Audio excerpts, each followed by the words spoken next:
Hey, Brother Kadash, giving all praises to Yahweh Bahashim Yahweh Shai. Check this out. Oh, y'all better find God in this 2024 because what I'm hearing on this radio, I don't listen to music. I listen to IP radio or informational radio. Check out what T-Mobile is doing. This year, T-Mobile have rolled out a tier bracket that can penalize you based off your text, bro. So T-Mobile is looking into your phone and penalizing you if you're sending hate speech texts, profanity, or criminal activity.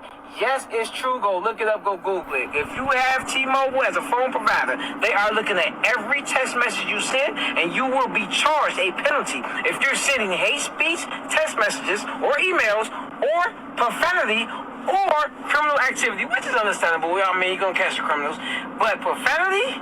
But first of all, just wait a minute. They're looking into my text message, every single one of them. Y'all better find God. This shit is. Facts, y'all better find God. Now watch this. Okay, so this is T-Mobile. I guess place where the community, T-Mobile community, where people could chat.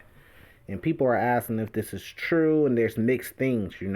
They're saying that T-Mobile hasn't fully decided on the policy yet. Some saying it's just for commercial, third-party commercial vendors, and then some are saying that it's eventually going to get to the actual people.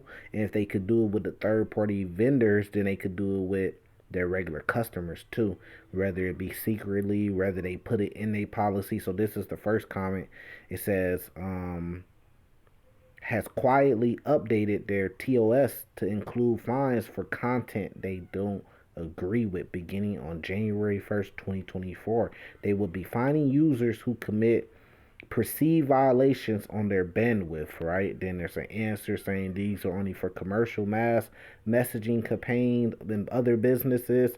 Then this one is saying this is the first result on Google when searching this. If this does in fact turn out to be true, I'll have to leave T-Mobile. But the thing about it is, like, if they end up pushing that policy later on, or if it is true, you gonna leave T-Mobile, and all the rest of the phone companies are going to do the same thing. So this is where you have to get the understanding of who's running things at the top that controls and run all these companies and makes the policies for these companies, just like with YouTube. And if you've seen that red list, if you know what I'm talking about, the red list where it got the red boxes for the owners of a certain ethic group, let's just say that so-called ethic group, um that run all these companies like YouTube, your media, the news, Hollywood. That should give it away right there, right? Somebody said, I seriously doubt this is true. Someone said, I can't find any information. Um, they say, just more and more comments on this, right? But even that is stirring up the conversation. It's stirring up the conversation of what? The hate speech, or what they deem to be hate speech. And we already see other platforms like YouTube doing this. So, for example, this been going on YouTube. If you put the wrong comment on somebody's video, if you upload saying the wrong thing in your video, you could get strikes, and eventually your channel could be taken out. And this has happened to all of us. So when they finally do come with this, imagine not being able to use a phone, right? Because you're not going to have any phone service. Because if they all adopt this thing, and this is what they're coming with, man, with this whole new world order thing. Um, Imagine not being able to have a phone to even get on YouTube or call or text people based off what you're saying, what you're talking about. Because of course, teaching the truth, they're gonna deem it hate speech, just like YouTube deem it hate speech. If we tell you the truth about history and what happened, they deem that hate speech if you're talking about a certain group. And this certain group that I'm actually speaking on, they run these things. They have control of these things. So this is just one step closer to the persecution, especially of the ones that want to follow the Lord. This Isaiah 5, verse 20. Woe unto them that call evil good and good evil, and that put darkness for light and light for darkness, that put bitter for sweet and sweet for bitter. Woe unto them that are wise in their own eyes and prudent in their own sight. Because they don't care about the Lord. They don't care about. They demonize us for saying you have to follow the law, statutes, and commandments of God. Like, we're being demonized for wanting to follow the Lord. You see how that works? So they don't they're putting evil for good. So the good they're going to say evil. So that's why I made a video a long time ago. Sorry about that. That was called super villains, because even though we're the good guys in this society, we're more like villains because they demonize us and make us villains to the society. They gonna call the Lord an alien when the Lord comes back. They're gonna say he's a demon alien trying to take over Earth, and mankind must come together and fight against the Lord. And that's in the Bible too. That it is going to be a war in the heavens, but the war in the heavens isn't what people were taught or what people may think. The war in heavens, it tells you in Revelations 19, the kings and their armies of the earth versus the Lord and the angels. That's the war in heaven. So basically, the movie Independence Day, they got that from the Bible, right? So let me leave you off with this one. Matthew 24, of course, right? Verse 9. Then shall they deliver you up to be afflicted, and shall kill you, and ye shall be hated of all nations for my name's sake. So the name Yahweh, Bahashem, Yahweh Shai. So the name Yahweh and the name Yahweh Shai, right? We gonna be demonized for those names. Like, if you go on my channel too, I got so many videos. I've been at this for a while. You will see we put signs up to say Yahweh Shai is coming around the town, right? That was pretty cool too, and all of them got ripped down. So they're gonna demonize us for those names, because if they put the T word on us, Hebrew Israelites, it don't matter if you're from different camps or whatever, different beliefs.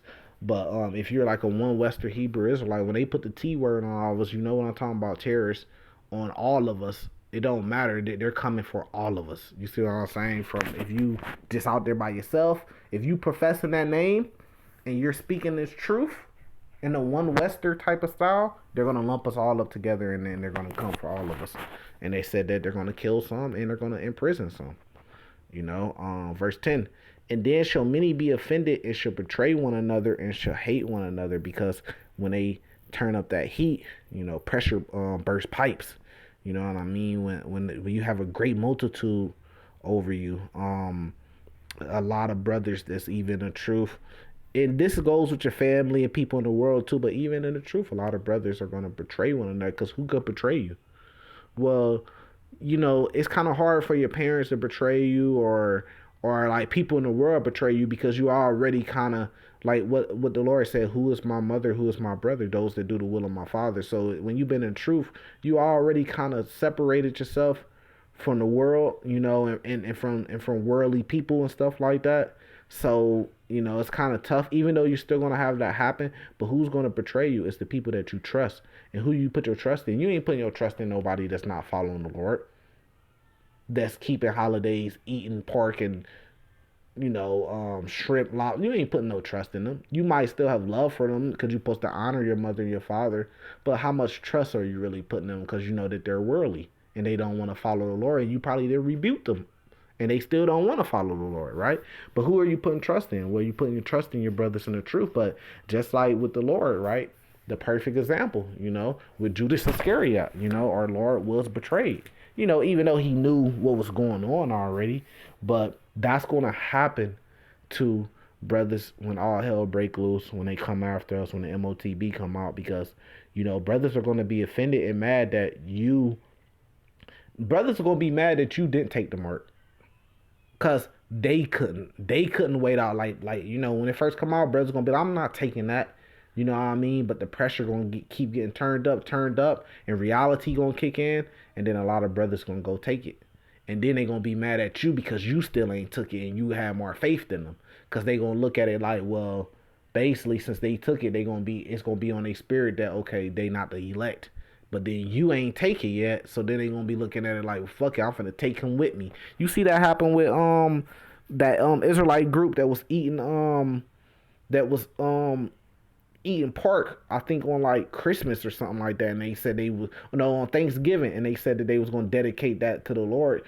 All that guy doing is, all those followers in there, he know his time is up, because I think he had a sickness, and he just finna take as many as he can with him. So you gonna have brothers in the truth like that when they take the MOTB.